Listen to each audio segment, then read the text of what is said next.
राधे राधे बच्चों, BA, BSc, BCom, BCA, बीएचएससी first year foundation course Hindi के अंतर्गत शरद जोशी द्वारा लिखित व्यंग्य लेखन जीप पर सवार इल्लियाँ, इसका यह वीडियो है। इस वीडियो को आप लाइक करें, शेयर करें और मेरे चैनल को सब्सक्राइब करें। राधे राधे बच्चों, तो चलिए आज हम पढ़ते हैं जीप पर सवार इल्लियाँ। जीप पर सवार इल्लियाँ क्या है? एक व्यंग्य संग्रह है जो किसके द्वारा लिखा गया है? शरद जोशी के द्वारा। जीप पर सवार इल्लियाँ एक ऐसा व्यंग्य संग्रह है जिसकी प्रत्येक रचना में शरद जोशी की पैनी दृष्टि किसी न किसी विसंगति का मार्मिक उद्घाटन करती है। अब व्यंग्य लेखन क्या होता है? व्यंग्य लेखन में लेखक जो होता है, कवि होता है, व्यंग्यकार होता है, वह किसी सच्ची बात का उद्घाटन करता है, पर इस तरह का उसका कहने का अंदाज ऐसा होता है कि सामने वाले को हंसी आ जाती है।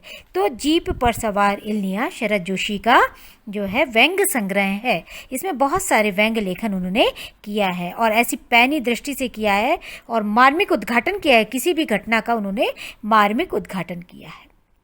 तो किसी न किसी विसंगति का जो है मार्मिक उद्घाटन करती है और रेखांकित करती है। किसको रेखांकित करती है? विसंगतियों को रेखांकित करती है। रेखांकित करती है कि शरद जोशी की व्यंग्य दृष्टि का कहीं कोई जोड़ नहीं है। पैनी दृष्टि है उनकी, है ना। जब वो व्यंग्य लेखन करते हैं तो पैनी दृष्टि अपनाते हैं। वस्तुतः संग्रह की रचनाएं यह बताने के लिए काफ़ी हैं कि शरद जोशी सतत जागरूक व्यंग्यकार की भूमिका में इसीलिए चर्चित हुए कि उनकी नज़र अपने परिवेश पर ही नहीं अपितु जीवन और समाज की हर छोटी से छोटी घटना पर टिकी रहती है। मतलब परिवेश का तो है, पर समाज में साहित्यकार क्या होता है? समाज में जो घटनाएं घटित होती हैं उनका वर्णन वह अपने साहित्य में करता है। तो छोटी से छोटी घटना जो होती है वह साहित्यकार को प्रभावित कर जाती है। तो यही शरद जोशी ने छोटी से छोटी घटना को अपने व्यंग्य का माध्यम बनाया था, अपने व्यंग्य साहित्य का माध्यम बनाया था, जिसके कारण इस संग्रह की रचनाओं में धर्म, राजनीति, सामाजिक जीवन, व्यक्तिगत आचरण और ऐसा ही बहुत कुछ समाया हुआ है। प्रेमचंद के फटे जूते आपने पढ़ा होगा, है ना। ये भी इनका शरद जोशी के द्वारा लिखा हुआ व्यंग्य संग्रह है जो इन्होंने प्रेमचंद के ऊपर जीवन पर लिखा हुआ था। तो किसी भी क्षेत्र में, चाहे सामाजिक हो, आर्थिक हो, राजनीतिक हो, व्यक्तिगत हो, वो व्यंग्य देखते हैं, ढूंढते हैं और उनको अपने लेखन का माध्यम बना लेते हैं। चकित करता हुआ, चौंकाता हुआ, चुटकी काटता हुआ या गुदगुदाता हुआ उनका व्यंग्य लेखन होता है। कम शब्दों में कहें तो शरद जोशी की यह कृति जीप पर सवार इल्लियाँ व्यंग्य विधा की कठिन चुनौतियों को पूरा करती है। अब वास्तविक रूप से देखें तो जीप पर कौन सवार होता है? जीप पर किसी भी व्यक्ति से पूछो, जीप पर कौन सवार होता है? जिसकी जीप होगी, जो आर्थिक रूप से धनाढ्य होगा वो व्यक्ति जीप पर बैठेगा। या जीप पर कौन बैठता है? अफसर बैठते हैं, ठीक है। तो कौन बैठते हैं? अफसर। तो अफसर को इल्ली बोला है। इल्ली क्या करती है? इल्ली जो है, जो फसल होती है उसको चट कर जाती है।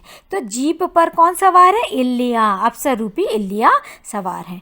व्यंग्य विधा की कठिन चुनौती को पूरा करती है। जो इनकी जीप पर सवार इल्लियाँ हैं वो व्यंग्य विधा की जो चुनौतियाँ होती हैं उस पर पूर्णतः खरी उतरती है और व्यंग्य के निकष पर खरा उतरती है।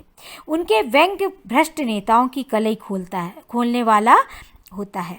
मतलब जो उनकी पोल होती है भ्रष्ट नेताओं की, वो खोलता है।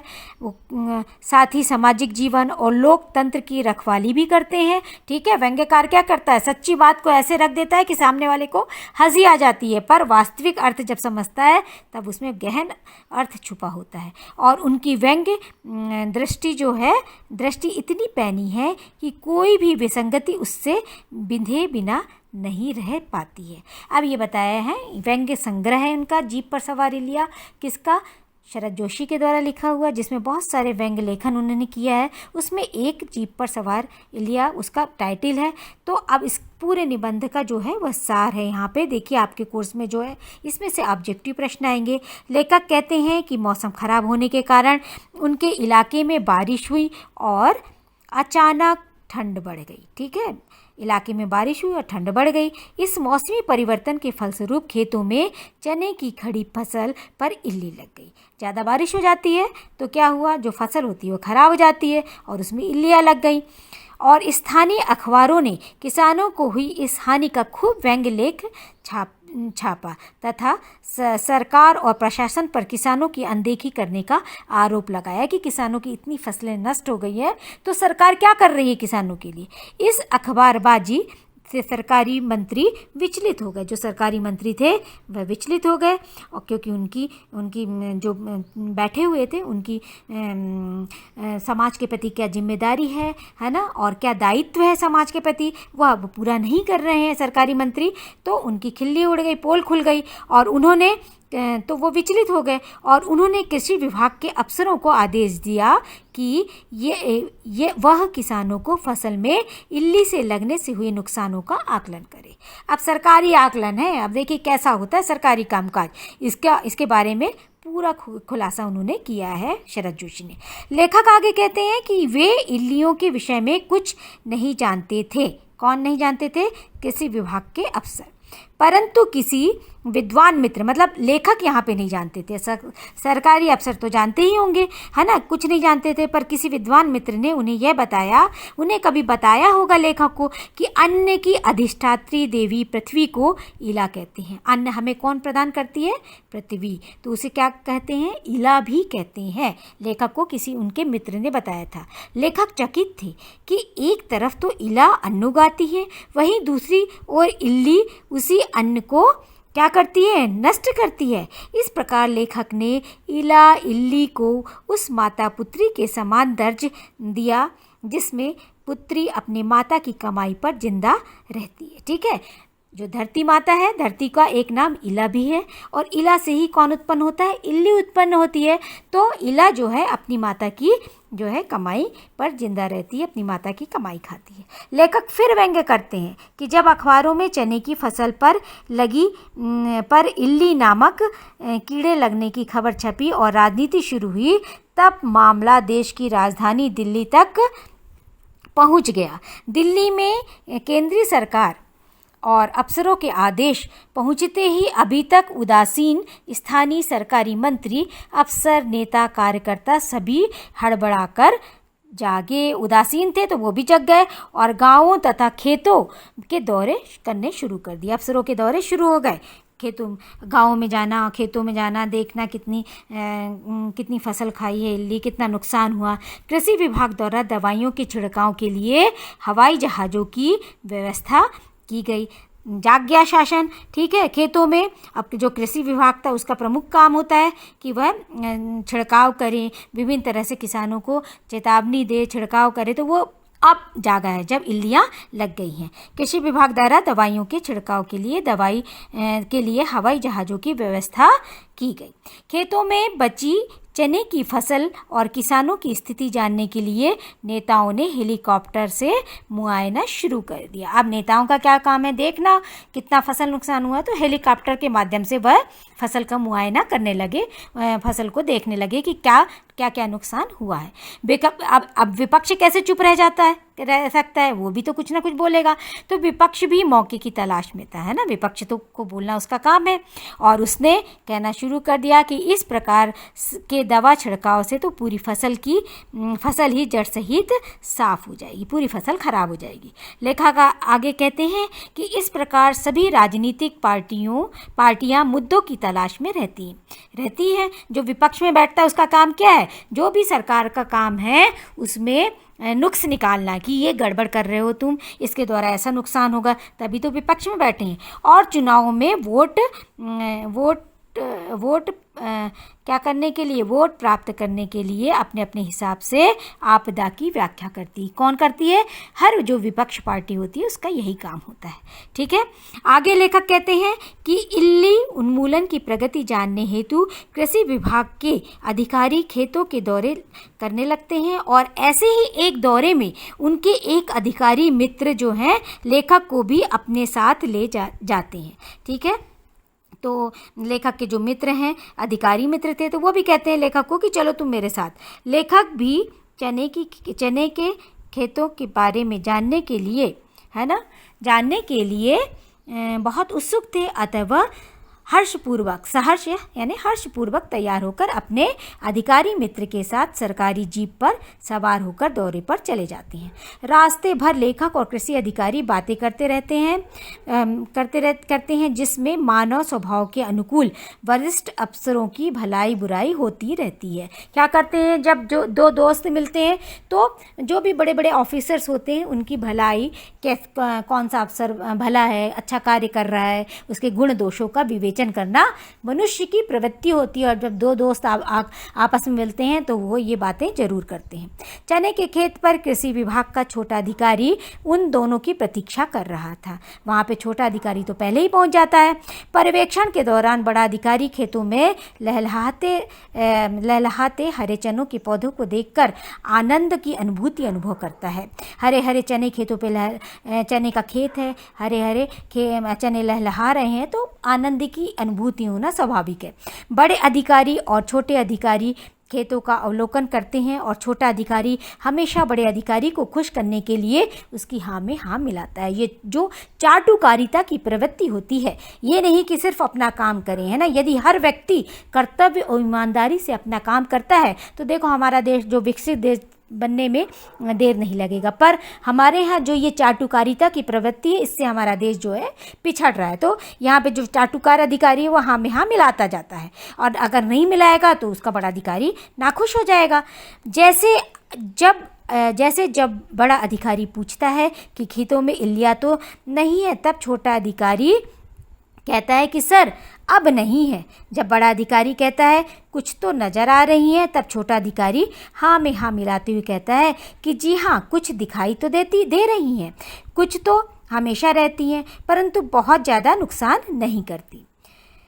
बड़ा अधिकारी कहता है कि फिर भी खतरा तो है, तब छोटा अधिकारी तपाक से हाँ में हाँ मिलाता है।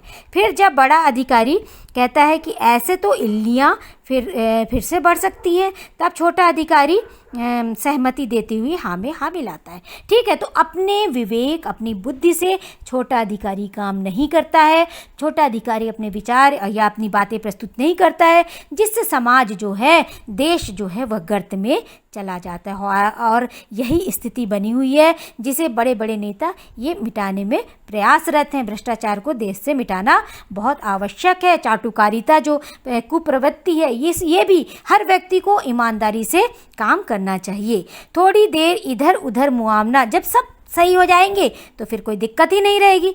थोड़ी देर इधर उधर मुआयना करने के बाद बड़ा अधिकारी कहता है कि इस खेत में छिड़काव करना चाहिए, तो वह छोटे अधिकारी से पूछता है कि तुम्हारी क्या राय है। छोटा अधिकारी अपने बड़े अधिकारी का रुख देखकर हाँ में हाँ मिलाता है और आदेश के पालन की बात करता है। ठीक है, इस प्रकार बातें होती रहती हैं और फिर बड़ा अधिकारी लोभवश अपने घर के लिए चना, हरा बूट जीप में रखवाने का निर्देश देता है। ठीक है, तब छोटा अधिकारी किसान को बुलाता है और डांट डपट कर उसे साहब की जीप में हरा बूट रखने का हुक्म देता है। देखिए, हर बड़ा जो है अपने से छोटे को दबाए रहता है। और क्यों? और छोटा जो है दबता है, दबना नहीं चाहिए हमें। चाहे किसान है तो किसान क्यों दे, है ना, और छोटा अधिकारी है वो क्यों रखवाए, और बड़ा अधिकारी क्यों आदेश दे। तो हर तरह से भ्रष्टाचार हमारे देश में व्याप्त है और ये चल ही आ रही है, तो इसे समाप्त होना चाहिए। अब ये व्यंग्य के माध्यम से लेकर यहाँ पे बता रहा है। तब छोटा अधिकारी किसान को बुलाकर डांटता है, डपटता है और उसे जीप पर हरे बूट रखने का आदेश देता है। बेचारा किसान चुपचाप छोटे अधिकारी की बात मानकर खेत से चना तोड़ता है और जीप में बहुत सारा चना या हरा बूट रख देता है। तत्पश्चात अधिकारी और लेखक जीप पर सवार होकर चने को खाते हुए वापस लौट जाते हैं। उनका मनोरंजन हो जाता है। देखते हैं अब आगे रिपोर्ट क्या प्रस्तुत करते हैं, है ना। लेखक आगे कहता है कि वापस लौटते समय उनको ऐसा प्रतीत हो रहा था कि जिस प्रकार इल्ली खेतों को खा रही है, वैसे ही हजारों इल्लियाँ हर जगह मौजूद हैं जो देश के संसाधनों को खा रही हैं। उस भ्रष्ट अफसर के द्वारा, यहाँ पे लेखक बता रहा है, भले उसका मित्र हो, पर ऐसे बहुत सारे भ्रष्ट अफसर जो हैं हर क्षेत्र में भरे पड़े हुए हैं, जो देश को खोखला करने में लगे हुए हैं। लेखक के अनुसार बड़ा अधिकारी का पर्यवेक्षण मात्र लीपापोती था और उसका आचरण स्वार्थ और लालच से पूरित था, है ना। एक लेखक है, वह उसको समझ जाता है। उधर छोटा अधिकारी अपने बुद्धि विवेक से काम नहीं करता है और बड़े अधिकारी की जी हजूरी ही करता रहता है। तो जीप पर सवार इल्लियाँ, कभी ये सोचा है कि जीप पर सवार इल्लियाँ कौन है? जीप पर सवार इल्लियाँ जो हमारे भ्रष्ट जो कर्मचारी हैं, सरकारी कर्मचारी हैं, जो सिर्फ खाना पूर्ति करते हैं, सही तरीके से काम नहीं करते हर क्षेत्र में। इसके कारण हमारा देश पीछे जा रहा है। तो ये इस तरह से ये व्यंग्य लेखन के माध्यम से हमारे देश में जो चाटुकारिता, भ्रष्टाचार व्याप्त है, वह लेखक उजागर करता है। तो एक लेखक जो होता है वह सच्चा समाज सुधारक होता है, ठीक है। तो शरद जोशी ने बहुत ही अच्छे तरीके से इसको लिखा है। आप लोगों को कभी जीप पर सवार इल्लियाँ व्यंग्य लेखन मिले तो उसमें विभिन्न और भी क्षेत्र से बहुत सारे लेखन है, व्यंग्य लेखन, तो उसको पढ़िए, समझिए। अभी तो आपके इसमें सिर्फ इसका सारांश दिया हुआ है, व्यंग्य निबंध का सारांश है, तो इसी से प्रश्न आएंगे। मेरी जो नेक्स्ट वीडियो रहेगी वह इसकी ऑब्जेक्टिव रहेगी। छोटे छोटे मैं शॉर्ट्स जो डालूंगी वो ऑब्जेक्टिव से डालूंगी और एक एक लाइन के रहेंगे, उसको अच्छे से पढ़िएगा, सुनिएगा, समझिएगा और उसी में से प्रश्न आएगा। ये लॉन्ग वाला जो पार्ट है उसको एक बार पढ़ लो, सुन लो, समझ लो, देख लो, फिर उसके बाद छोटे छोटे जो वीडियो हैं उसको पढ़ो, समझो, तो आपके जो नंबर हैं 50 में से 50 पूरे आ जाएंगे। और मैं यही चाहती हूँ कि आप पूरे नंबर लाइए और अच्छे से अच्छे परसेंटेज अपने हाई स्कोर अपना प्राप्त करिए। चलिए, ठीक है, राधे राधे।